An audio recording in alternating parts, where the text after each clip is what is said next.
بینارو تماشاوان برنامه جوات لهر جهکی بن افدم و حمودم به باش من مجارم به هفته برنامه جوات تایبت به اپوزیسیون سوریه جهوی نبرا نزیکونا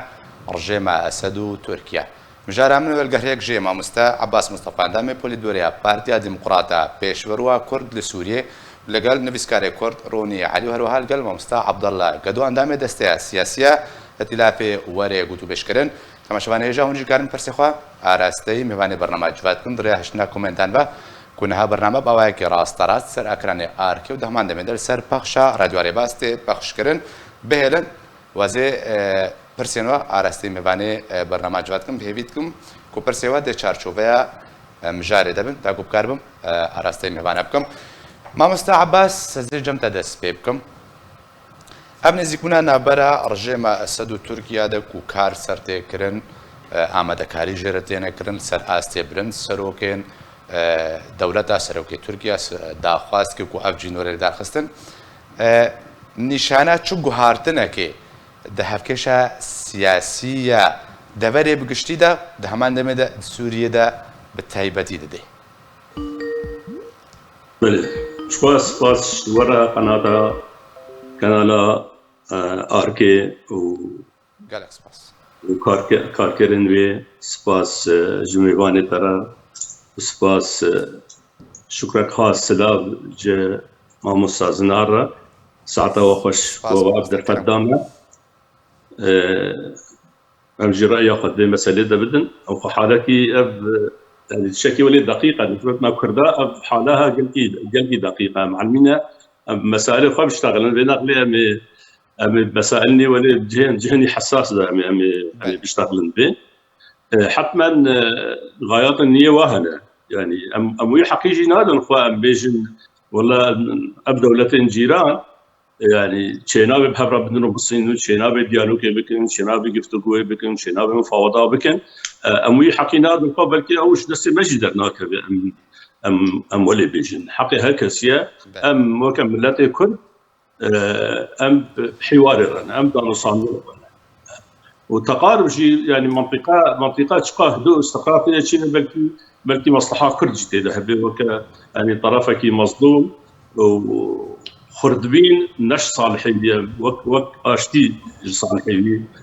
برجوانديوي بله مامست دفي واردة أنا هلبت يعني هلبت تشتني إيه واهنة هلبت هركي غايات يبي واهنة يعني أما مصالحي دولتنا مصالحي ما ظن مصالحي دولتنا أب دولت هي كي برجواندية فتشتكي للبنين يعني سر ده سر أستا نظام سوري حكمة سوري وسر أستا دولتها تركيا بله نظام يعني حكمة سوري بلكي ام نابي النظام نباشم هيد ام هين جزء اكي ام سوريين او ام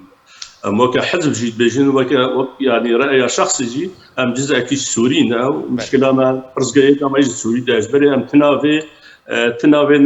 يعني ند ضمن آداب مامستا عباس غورخنا بجت شنو بيجي بيجا بس استخازم بزنبم ابن زيكبون يعني نشانه چه گوهارتنه که دل سر استا دبره بگشتی و ده همان دمه در سر استا سوریه بتایبت يعني چه گوهارتن تیده چه بوا حتی کو ابن زيكبون چه بوا بله زيكبون چه به قصدك يا تركيا ها قصدك يا حكومه سوريا او تركيا زورمه يعني حتما حكومه سوري دافازن يويش به مساله هنا وانا سوري وظن بيا قطقط وبيا يعني شن دولة سوري حكم كان او دخازن وين نفوذ خفقرين في حوار ده وين نفوذ بقرين بالتاكيد او اشتراكات قاضي كو هدي هو دعم معارضه كان دعم ائتلاف كان دعم فصائل مسلح بكن وبالتاكيد يشوا بخازي او ياك وادي يعني بخوازيكو ام مناطق دستي ولا مناطق من نهار بن احتلال تركيا جيدر كبي بشرطك وتسليمي نظامي بكي تسليمي جيش سوري بكي شغله على الاغلب يعني على الاغلب مصالح متبادل بنفس الوقت تركي قال تشرف بخازن وبيجن حاجه حدودي امن ومساله كرديه، بس مساله كرديه بلكي تسري ودا نبس وجودك عسكري نبي رايي يعني في تسمياك والله ارهاب ولا ارهاب، بالعكس حدودي بلكي امن انا باصالي هذا هذا صالح حدودي امن لا او استهداف وجود كردكي يعني عسكريا جي مدنيا جي فازن تغييرك سكاني شو تغييرك ديموغرافي يعني كرداش جي ولكن كسم دي بين جي كردا يعني وقت امبيجن كتعريبه يعني شكلك من الاشكال تغيير السكاني يعني فازن شكل او دوي يعني هردول سرفا وبنودا هناك قفتوغو ذكن والتقارب واجي هذا رئيسي ارمان جاب بالاساس صغير اطماعي استعماري ترك معنا باشا ما مستعباس مرة بمنا ما مستعباس مرة بمنا دوباره بقرمت جمتا مرة بمنا سرهلي ما مستاروني عزيبيهم لسر يعني تخازم رجبونا تركيا بزان بم پشتی دژایەتیە کە بهتر جیازە ساڵن هەلگەر دەستپێکردنا شۆڕەشا سووریە تورکیە و سەرڕاگەاندنێ داخوایکردن دژایەتی ئەڕژێمێتکە ئۆپۆزیسیۆنا سووریە پشتەوانیایە کرد پشتی دەڕاستبوونە بە قاساڵ سەدەمێن سەرەکە چنێک و تورکیا ڕژدەن هەر سەر بێ نێزیبوونێک و چێ ببێ یان سەر ئاستی برنجی وەزارەتێن بەرەبانی وەزارەتە دەربە سەرۆکی تورکیا بخوا یعنی خودش سەرۆکی تورکیا ڕەجەب طەیب ئەردوغان داخوازە دەرخستنا بێ جوینێکردی و نێزیبوون چێ بێ سەدەم چ دم باش سپاس سلاوین بوتا و هروها میوان تراجی براستی جارنا د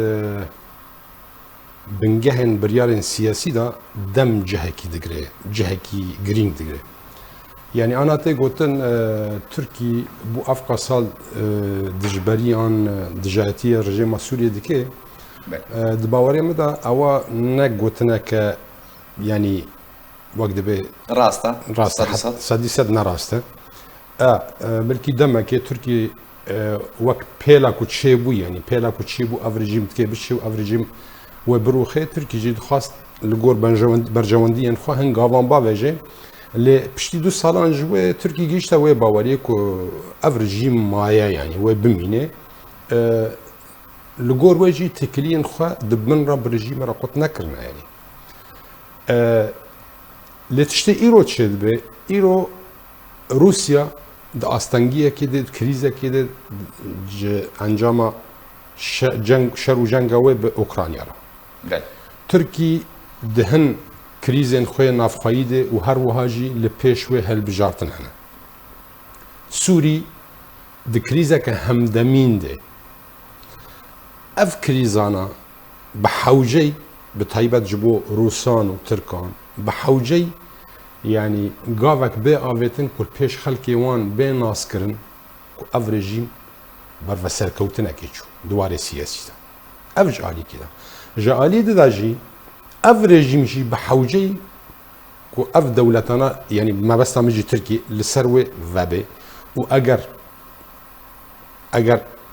رجيم سوريا دكاربه او هرمن دبن دستين تركان دا بدس خوا ببه او جد کاری بیشه من وقت سرکفتنه که به دست خواه بله اوا یعنی تکلین دنابر اوا رژیمان دا لتشتی بنگهین جوا تکلیان همیرا چی روشا سوریه خلق سوریه پاشروجا سوریه بله آنها ین ما وقت همولاتیین سوری یعنی وقت خلق کرد ملت کرد اگر سوری و ترکیه لحظ هات آن لحظ نات دبی ام یعنی وقت بیوانه که بکن قزنجه ما دکدانه لحظ بین آن لحظ نین جروجا روجدا چه جاره که رژیم کردستان دابش دکن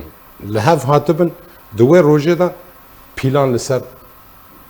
خلقی کرده لسر ملت کرده لسر پرسا کرده دور دا آلیه که دیجی هیا که ایرو يعني جهه كي سلاكه مجاره دغري اوبوزيسيون سوري مازال بمسألة جهوي اتخازم جبوب هفضه بيجريدا بله اوبوزيسيون تشي اوبوزيسيون اگر تو الهمبر رژیمك ديكتاتور بي اوبوزيسيونك ديمقراط گرگه به آوا کرن کو ببه بردیل وی رژیمه لگور شوپاندنا مجوه اپوزیسیونه حتی روژن ایرو ما تشيوين جشيو يعني ترو تشيكن ديمقراطي دفي اوبوزيسيون ندي ومن نجي مديكو هولدانك هي اف اوبوزيسيون وببا برديلا ريجيمك وبشيويك ديمقراطي خوك الترناتيف نكاري خو فارسكي هيك جبر بيتري سدمكي انا ببوراسكي دريشك من هيك بله كده دخازي دور دي انا دم انا اوبوزيسيونك دوزا ولاتك كي دوزا رژیمك كي دوزا ملتك كي وسلوغانن كو دافيجي او اوبوزيسيون دهمبيزا رژیمك ده اجنده وي رژیمه لسر ولات خفردكي انا اگر اوبوزيسيونك هبه بدست دولتك درفا ولاتك درفا رژیمك بروخينه ودشونا وي رژیمك ديمقراط افاكي افا مجارك دنه ليه اپوزیسیونک ده همبیزا رژیمکی دابه و پیلانان لسر ولات خوبکه ده باوری آمده لگور خوندن آمجی تو ناو اپوزیسیونا باش نتوی لسر وای نامینه باش ما مستا عبدالله تخازم بدرت هلوست امریکی من بدي خياكن يعني بريا دو روجان امريكا باشكار راجهان كو نابه پیوندی الگر رژیم اسد ورنا اسایکرن هر الگر گوتنا امریکا وزیر درو امارات گهشتا شامه ولگل رژیم سلوک رژیم جویا تمام دمیده ترکیه تخازی پیوندی خو پیرا اسایب که پرسه هری گرنگ اب هلوست امریکی بچرنگیا روشا اپوزیسیون نبرا هر دو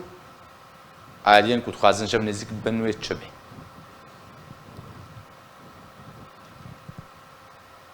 بله ایوار باش گلکس باس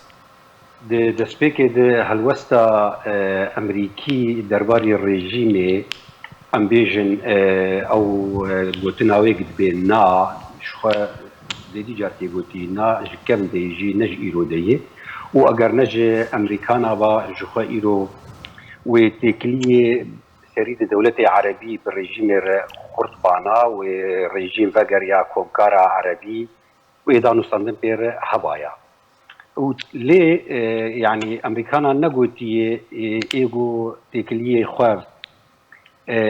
بير نوبك تطبيع بير ذكي أمي يا وهابكن يا وهابكن ليه هر وهر أمريكان قلتن نا ج أفانتي كليارة وكيد دوي أم سزاي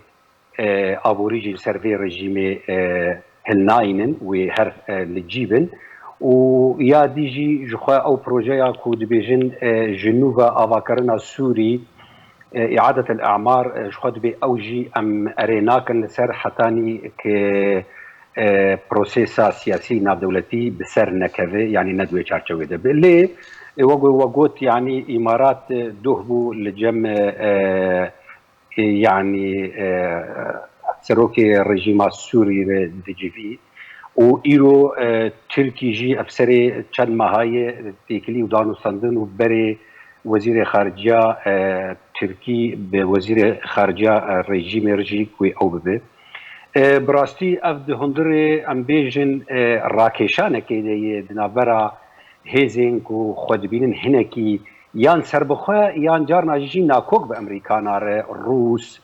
ایرو ترکی جی هنک ناکوکیه کوی به امریکان هایی هون بزانن دگلک خالد و بتایبتی درباری امبیجن قیران سوری ایرو يعني تركي يكج اندام ناتوي ل ناكوكيك مازن هي درباري هلوستا امريكانا ودولة غربية يكو اليكارن بهزن حسديره وقتی گو ترکیه نکاریبو ایریشا خوی بجاهی لسر امبیجن باکوری سوریه درست بکن ایرو امریکانا درخست جوان روجا سیشما چوی یعنی درخست گو نتنی جوار نابکو هن ایریش بجاهی لسر باکوری سوریه ام دبینن کو ام لدجن كون تكليا جي بأغير ريجيمير بكن عن تكليا أم بيجنج مزم ببوجي باشا ما مستعبد البدر ناي واتيك وأب نزیکبوونا تورکیا ڕژدا لەسەرێ ژبلی چ سەدە من دنهان خوازم یەک شوا سەدەمە ڕێگریکردنە ئەمریکا بۆژێ تورکیا را تاکو ئۆپەراسیۆنی ئەنجام نەدەیان تورکیا وەکو ئەم بێژن کاربەدانەکێ وەکە کارتێکە فشارێ دەست بە نزیکبوونێ کرد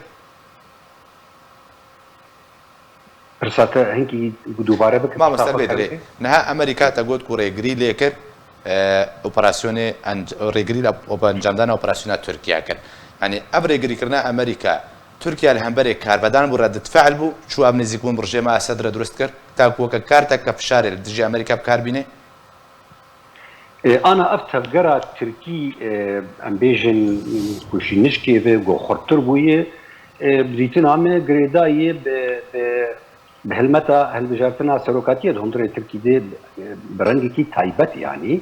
وبيرجي أمبيجن قيرانا أبوريكو للدنيا يتبيو لتركي جي درست بويه وأورا كشانا بنابرا حكومتا تركي وركبرية تركي دي أوبوزيسيوني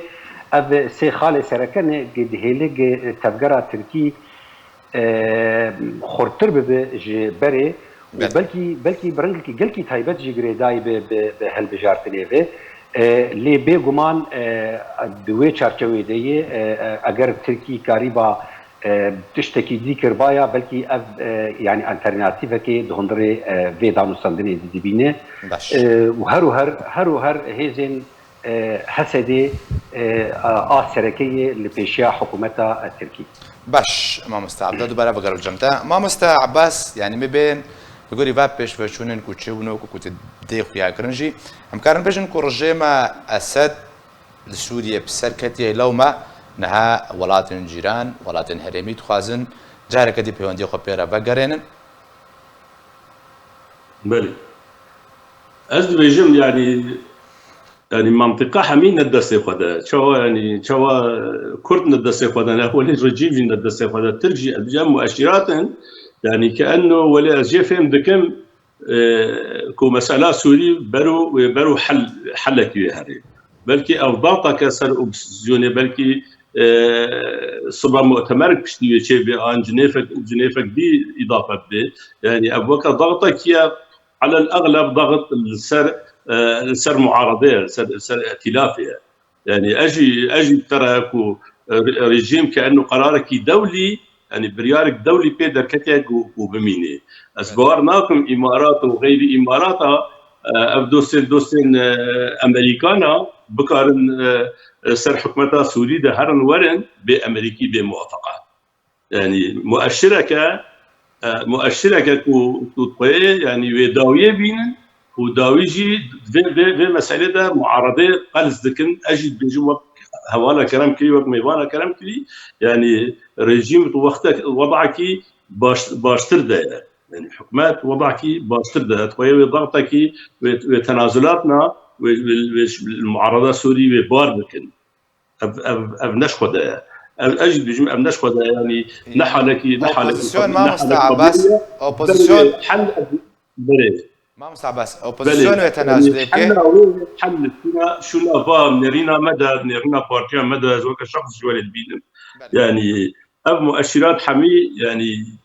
امجي اريكاري بكن كو امتاليا بيتالاني بينن امتاليا بشواطئ بينن امتاليا بشري بحربي بينن امتاليا بحربيجي حوارك وطني دسبي بكي يعني ببي ضغط سرقوي وطنيه داخلي ابا كانه قرارك دولي بيدر كتيا بريارك دولي بيدر كتيا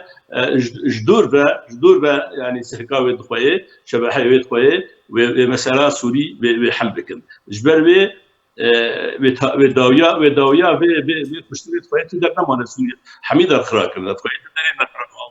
نمانه وقت شوا يعني خار ايش دربه دست كنت سوري دولات حميد خراكن على ما يبدو تدري نمانه خراب كن بيجا دست سكن عندنا يمكن ابجي يعني شتي خواستن يعني شتي خواستن تقارب دما ابني زيبونا دولتاني نزيبونا كيبي يعني نزيكي حببن تشتكي باشا بشرط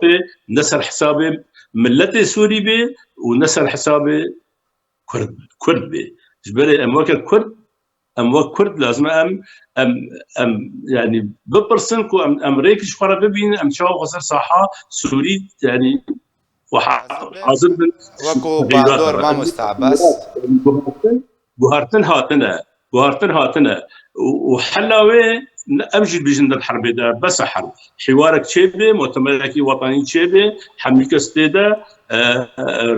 رجيم تيدا بي معارضه تيدا بي كرد تيدا بي مكونات حمي تيدا بن حلكيش مساله اخرى ام ببين تشيترك حل جار بي ام بقرن حلول عسكري حل عسكري تفيدنا ده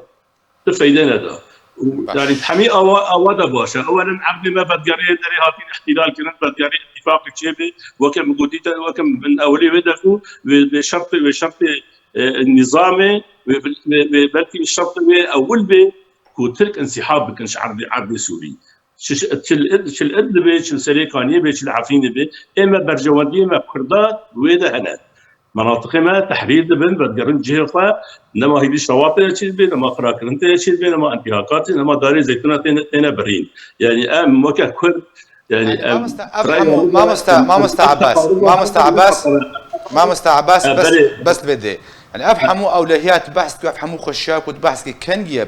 الرجيم بقر دبري تركيا درباس به جارك ادن بيده وقصده بقر كيجا شو بس لازم دخيا كرن ما دستي فضل حميد دستي امريكان ودستي روسادن يعني اف حركاها اف تفجرها واف نيزبونها بامريكان بروسادن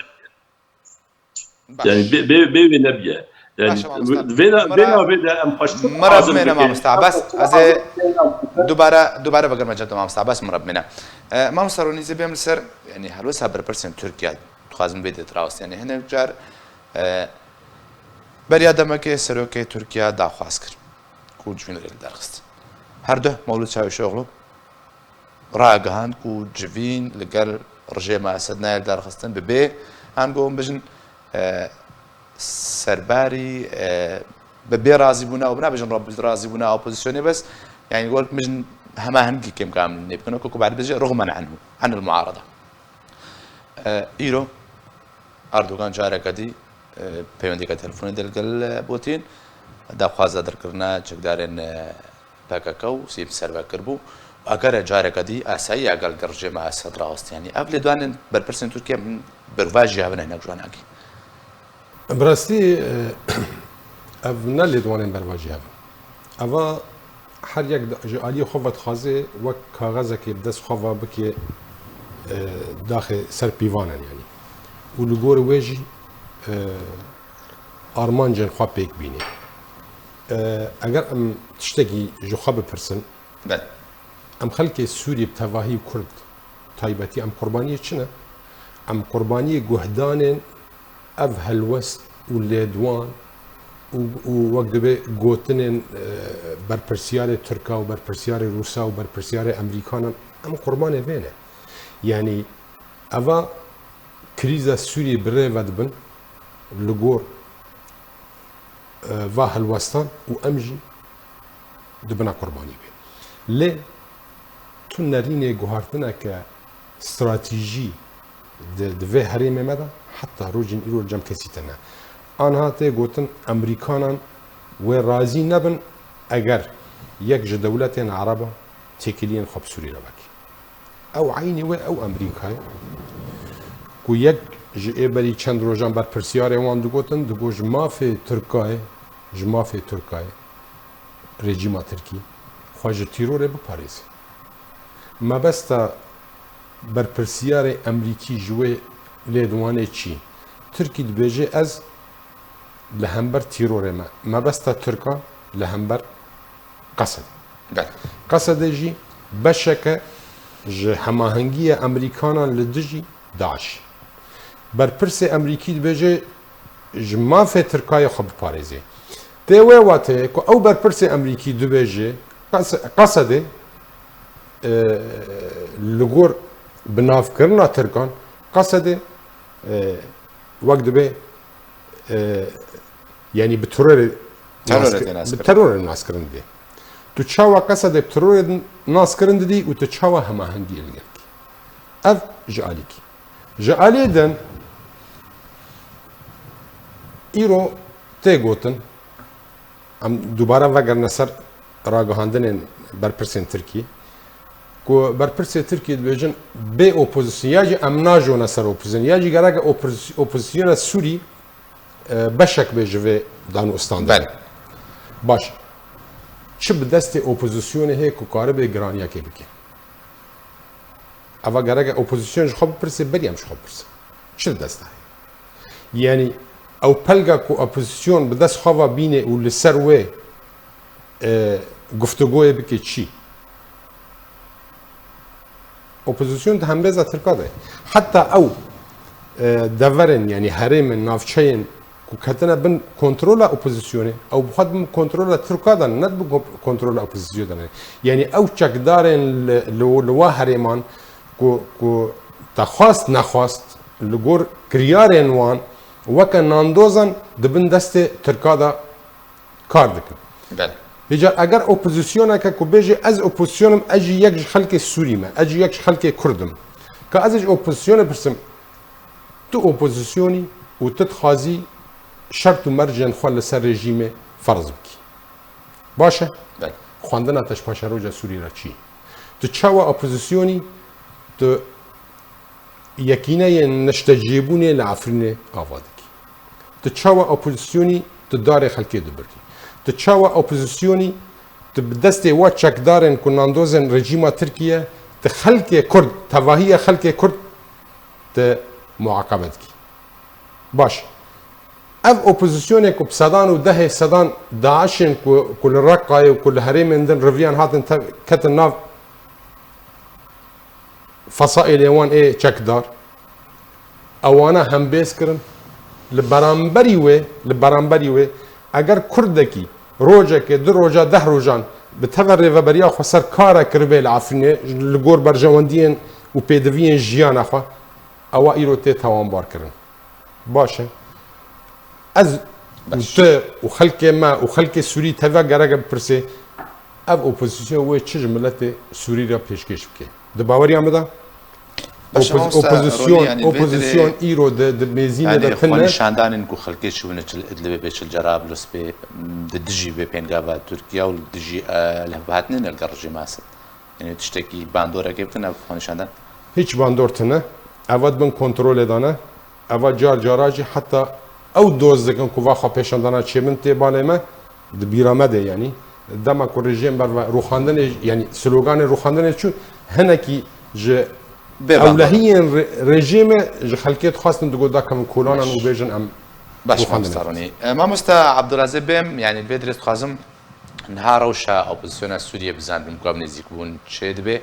هلوستا ائتلافی هم بیجن الگوریزانیاره ایرو جوینه که ائتلافی هبو یعنی درباره ویم جاره وین نزیک بونه ده تشتک هاتا گوتو پیش کرن تهلوستا هاتا استاندن بله شخوا ركبري بقشتي وائتلاف بتايبتي ائتلاف وك لا شكي يعني يعني الشبه رسمية تناصكر اعترافك رسمي به هي او كوميتيا دستيا دانوستاندنة يعني هيئة التفاوض ائتلاف دروش ميوي ام بيجي نيريني وي يعني اللي ثابتا ائتلاف يعني اعتراف كريه ببروسيس ناف دولتي ودهندري دجي حتى روجا ايرو اماديه و يعني ام بيجن ايرو شاندري ناف دولتي قالك جارا غوتيه اوبوزيسيون يعني ائتلاف ودسيا تفاوضي تبدجي آماده و حاضر دبه و ام بيجن برنگي بوزيتيف النزيكايه دكه لي ريجيم اغو اوي بروسيسي يعني كلام على البيشي داتينه وناخذه قد ماشي ايرو يعني تركي وجبلي تركي وتشهيزي خط هبنجي يعني بخوازن دسي خبدن دسي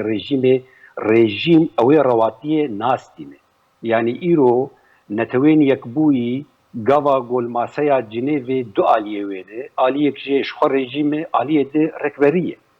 دمك سروريا سوري ايرو يعني د براكتيكي دي نما دسي ريجيم دي غاوا دسي ريجيم ده با افچما سياتي دانين راست اوبوزيسيون نبوي خرطبوني وجخته اوبوزيسيون لتدوراتنا نسر بخون وبرياري وادستي وادنه يعني غاوا اوبوزيسيون خرطبو برياري ودسي ويده بشخوي كارب ريجيم تيك بدو وكاربه يعني برا رجيم دي وشونا رجيم يجي بدري اوبوزيسيون بيغمان قلسه قلسبوناوي هم ويبغري دايه ام بيجن بنيري بظرف ذاتي وقت يجي بظرف ناف دولتي ونتبد بيزانن بيتشاوا دولة لغور برجواندي وخا تبد قرن وجخديسا ام تكذكن كيماني اوبوزيسيون سوري هي يعني دولة اوبوزيسيون دولتك بينجي صالي من دسي ريجيم ديكتاتور دمانه جو سياسة السوري قد خبو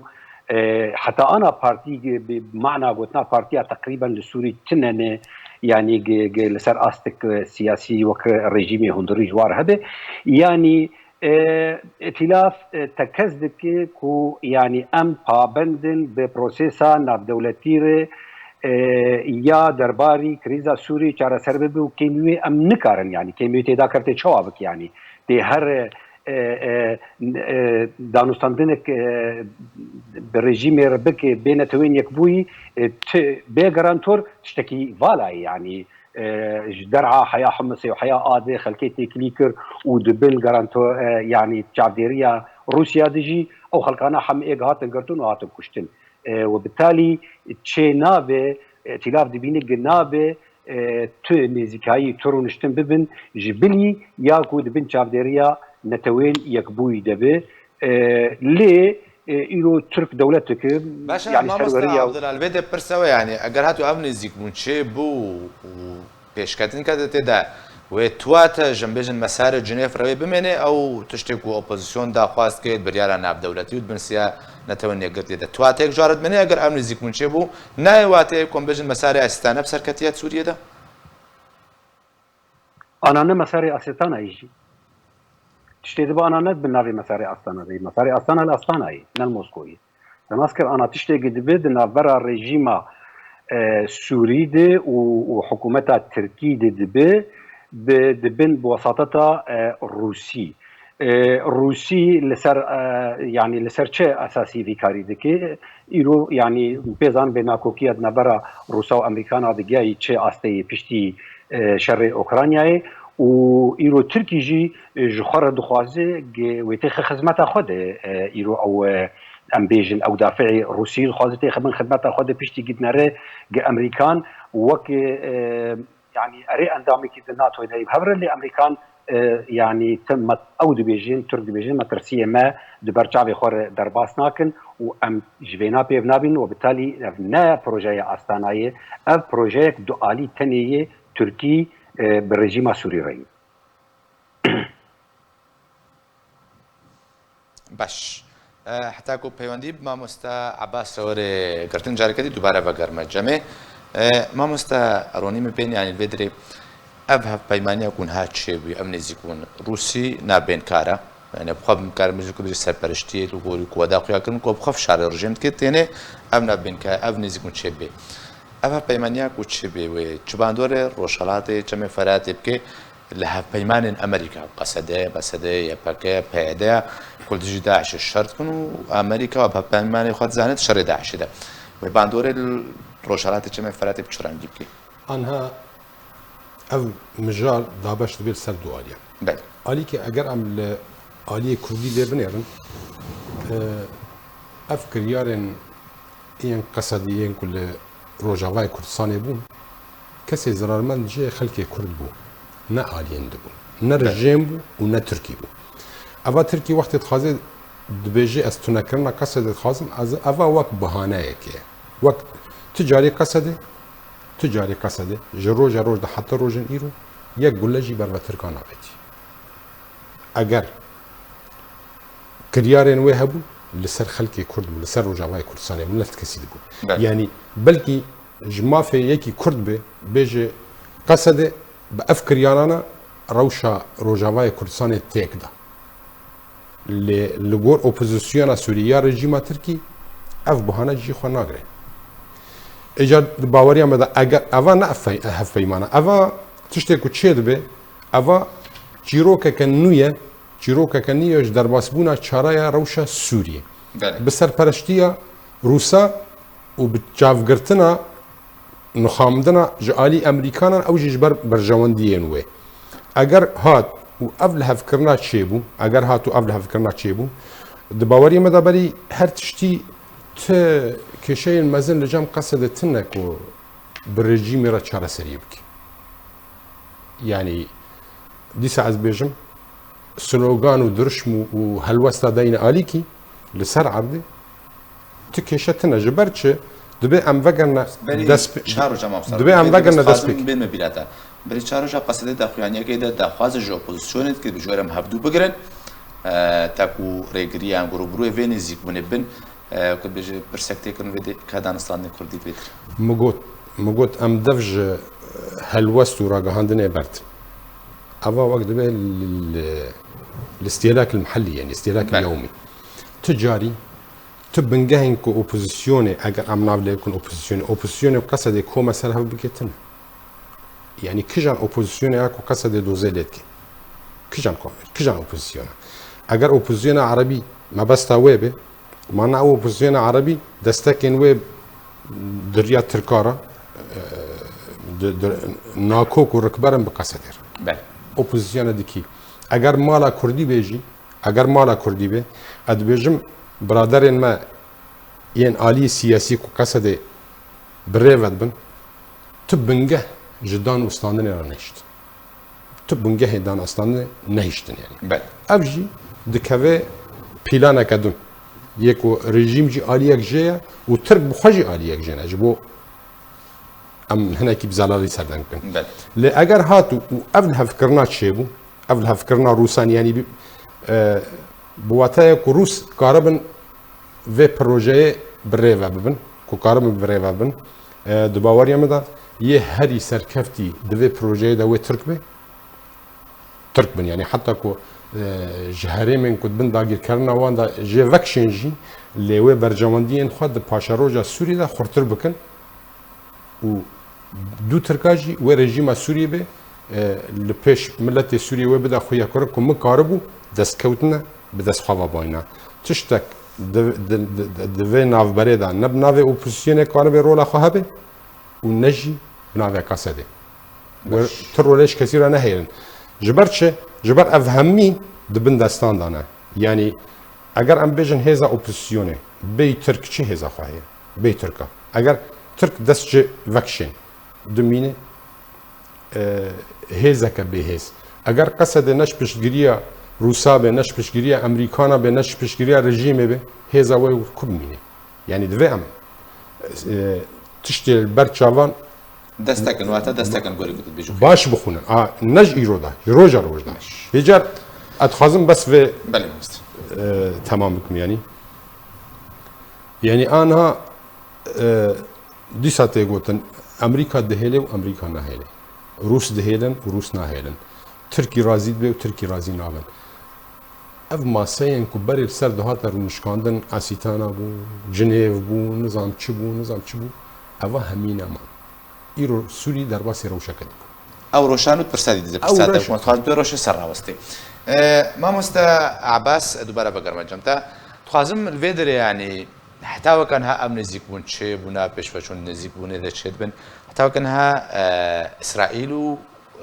بيجن ايران هر دوجي بدنگي هر بجاردنا بتعبتي ايران يك جوالاتن گارانتورج روشا سوري گارانتورين اسيتان ادوردا تبدنگي واچا و تخوينه و دنرخيني نزا وكا خويا دي سجاره كدي بيوندي ما مستارا ما عباس راح تبرين بما اگر هول دن جاره كدي بيوندي بيربكن ما عباس دوباره زي بقرن جماعه عباس اگر طرفتها ما مستا عبد الله البدري يعني تخازم همال برسي استي تبكم انها ابدنجيا ايران واسرائيل شواتيك جرهل هم بربين زيكونا كوتشيد به ما مستر عبد الله؟ بله كلامك يعني ايران ناكوكيني وي هنا بالروسار لسر خاكا سوري وناكوكيا وي مظن دجمنايت كاربيجي باسرائيل هي اسرائيل تيكليه بتركيا فاجرياي تركي يعني إيرونا يعني تركي بإيريشا وقت ودرباسي السوري بوي إسرائيل يعني هلوسنا داي إجاقافا جو برنكي سياسي تي وإسرائيل شا هلوستي بدي يعني شو فرق بإسرائيل وتنا إسرائيل مشكلة وي سركا حدودي وي سينوري إيرو إيراني تي تنا بحشتي كيلومتر أو جمونا تنا يعني أبرس بكورتيز بي برس في الدنيا بله باشا يعني ما مستا عبد الله خازم فيدي تبدأ خيا كناني افن زيكونا كوتشيد بالسر روشة دبري بقشت يعني باندورا وي بچرنگي بالسر اف بيمانيا بجن تشيد بين زيكونا كوتشيد بي بتنه روج اباي جمع فراتي بگريان روشالات جمع فراتي يعني وي بهتر كي جناب چه بگري وج تركيا ورجه ماسد كيجا علي جوانا كه بهتر بيوستيا وي ب فينيزيكونه هي بله جخوا شروفاكار قش دفي اويداني يعني ايرو ريجيم چه کار بده تركا تناسكر و چه کارش تركا بستيني يعني الريجيم و بيزانن يعني ترك جي دخوازن بدركرنا هزن حسدي سينوريوي او دبيجي مسلاك اولهي سينوريوي وترد دانگو ایرو هسدی يعني آلیکاریک مازن جه امریکی و هزین دولت رجافا دیگه و بترول جی دبن دستوی دیه و رژیم نکاره به مسئله جر چاره سر بکش ترکاره نکاره پیشکش بکی جره و وکیده چه کار بکی جره يعني پرسا پنابراتی کرن يعني ایرو دحوله دیه رژیم نکاره ایرو خلقی قرداحا ایرو برچیمانه و رژیم جنبره ب 4 مليون پنابر جسوري تركي پنابر سوري لتركي نوي فقرن و 5 مليون د اوي هريما جو بسر حكومتها دمكيف يعني جحش حياه 9 مليون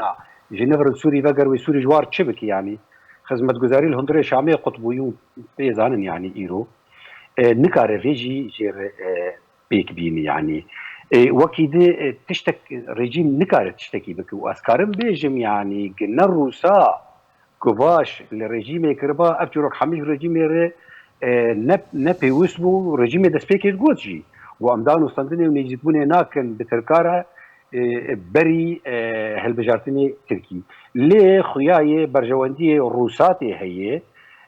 افي مساله دي وترجي دخوازين قفاشا كي بكن لسر امبيجن امريكانا ولسر اوروبيا جي الي كي دي قرب في كاغتا بنابرا وفي كاغتا اولهيه هسدي يعني قصدي قرب بكار بين وقت هلكي كاغتا كخرط جبو مثلا هالبجارتني وبراستيجي ايرو حكومتها عداله وتنميه يعني هناكي بسركتي دفي اويدي ايرو الركبريه تركي نكاره بيجي ام لديجي افيل فين جبرجبري الركبريه قلتبو اميدان وصندني بريجيمير بكون من الهباطني بير بكون جبو بانورا فاغرينن وجبو ام سينوري خو اولهيه ليبينن ايرو حكومتها تركي في كاري دكي دمك يعني افكاغتها جدسي ركبريه درخستي يعني حطاني درجات معين كرمك باشا مامۆستا عباس دخوازم وێ نەرنا تەبزانش بەر چێ رووسیا ڕژدار سەر و ئەم نێزیکبوون دروست بێ گۆرێک و شەڤەکارن سیاسیت بێژن رووسیا بێ نێزیکبوونەوەک و دیاری دێ ئاردۆگان تاک و دە هەڵبژاردنێن بێ دێ تورکیا سەربکەوێت تە چ شڕۆبێتکی قالي هبوالا يعني أتوازن موقفي ما كردا واضح جوي نيزيكبوني يعني هر كس كي سامريه خديقني يعني ابن نيزيكبون ترأي مدى واضحة كوترك ودعمه يعني بشجرتنا معارضية أوبوزيسيوني وبشتاوى بردن وجبرويجي معارضة الحميدة را دركبه مظاهراتها وعاجزة يعني أبحالة كأنه يعني ترك ويخش بشتا معارضة بن آلي أو ياك وآدي يعني ترك يعني باحتلال انهاء بكن يعني بيداغ كان احتلال بكن شمره باشا انا باشا شمره ابلجوقي شمره باشا يعني ام بيجن او حالات شيء باشا بشرط كو ام خو بدنا نسرها بدو ام بيجي جهوي شوامي فراغي داقلن ترك انسحاب بكن. طيب وضعي مع كرداي بشيء، وضعي قصدي بشيء، وضعي اداري بشيء، لازم ام دوي مساله ام لي فكرا ام كرد وك حركات كرد وك احزاب وك اداره قصد موجود يعني ام شحازه لكن او انها بازار لكن ترك ونظام وامريكان وروس يعني بازار لكن وبازار شيء يعني اليك جي كردن اتنا بازار ده اتنا بازار ده كردن لانه شرط كي تركام يعني ترك واضحا مسألة هر أساسي حميد رفضت حميد تصاريح رفضت رئيس الجمهورية بيشتغل وزير خارجية بيشتغل سياسة مدارك وبيشتغل هر كردا اتهام لكن إرهابي يعني قصده وحمدش دنيا حميش كي بردانا كردا أمجد في مسألة ده انهاء الاحتلال مرة باشا مدخل يعني ترك وزير تركا وحكومة السوري الهاب بكران مباركة روسي با امريكي با اوروبا با يعني تركش عرضي ما دركبن علما تركجي وكمؤرخ بيجن ترى لقسم حسب وكميتي الزوز درناك ترى يا مدى دما دركبن ويش مره باش بأم متفائل بالناس بشوقي بحالكي تفاؤليه بس بشرط ان كرد يعني ما مستعبس هو كتديخ يا كريم ما مستعبس يعني دبت نافذه جهه كردابه ام بيجي خبدن سنبدو ام يعني ام يشكل حاجه ام واداره واحزاب ومجلس ام خبدن سنبدو ام في فراغي ام داقن ام خبدن شريكي جزء كي شحله استقرار سوري لانه هكذا ما مستعبس او خبكنا جزء ويتشاوبه ما مستعبس بس الجفيدري لا لازم تبدي خويا كريم ما مستعبس يعني انها وقت دي خويا كريم دبين زيكونه ده كرد وسود من يعني قازان جيبك او خبدنا هب رنجي خدانا هب ما بس تتشاوى يعني بتشرنجي خبدنا هب ببنيه رنجي خدانا هب حوار تشيدي ابدا بالصندوق بتقوا تشيدي دناف انا كسيده ودناف هي انا كده او جاري دسمي بكي وام اف بارتي دي حركات كرد مستقلين مثقفين كرد سياسه مداري كرد تبي من جهكي وبابي نجار 50 شفره بين يعني مجرى دي همي بنتشيل برمناش ما ولا شيء وباربا ما هو هنك احزاب هنك شخصيات ما اقول ان شاء الله تصني ابكي تبو بحوار هذا سري اخي بلا من النهضه بس اما بين في جهه نهضه هب جهه نهضه هب يعني بلا قفتو شيبه واما شكل من الاشكال اما النظام الرجل بدنا بالصين لما ترك يعني شو ده بقر النظام الرجل بدنا بالصين النظام الرجل ندري جهتك تنيت جهات وصي سر كردانينا مجلس وصيه ونبهنكي وصيه ام كرد حميد السخه بدنا هبدو ام بريخه بدنا مشكله ما بخلكي سوري يعني باشا ما مستعبس مرمنا ما مستروني تقول كسوريا درباسي قناغ كانوا بوها او قناغانو بشرنجيو وتشسني على دي باش بنكر او قناغانو انها ايرو اف بروجي كروسام كارت يعني بالريفا دبن تدي وهناكي نل جور يعني نل ركبريه كياد جبريه امريكي بجبرتشه روسان ايرو بدست تركات كنا نبدستي ايرانات كنا اگر بدستي ايرانيان اف بروجي بريفا بتشا وشويه بروجي باتا غهراندن امريكا جيك جما بستي و كدستي ايرانيان يا ايران دناف سوري دا هنيكي قلسبيرا وشك ايران جي يرو او وقت به كشايا لايراني و رابونا خلقي الكولانان او جد كريزه كده لا اف بروجي بدست تركان وروسان تكرن قوناغا نو ادبجم ياكو تشيبه و لغور برانبري هنتشتان به بي جواكا ناف دولتي لغور كو روس جيرا دشوبين و جيرا داتينا سرماسه ترك وروس وريجيم سوريا و لغور خواندنك جد يعني مري تدجي كو تركا غوتبه اوبوزيسيون العاليه من رژیم جی گوتو به قصد العاليه من واتید گمز جبر هر دو آلیجی دوا گفتگویان دا نخودی رولن و نجی دنگیوان تیگوهد بیستن يعني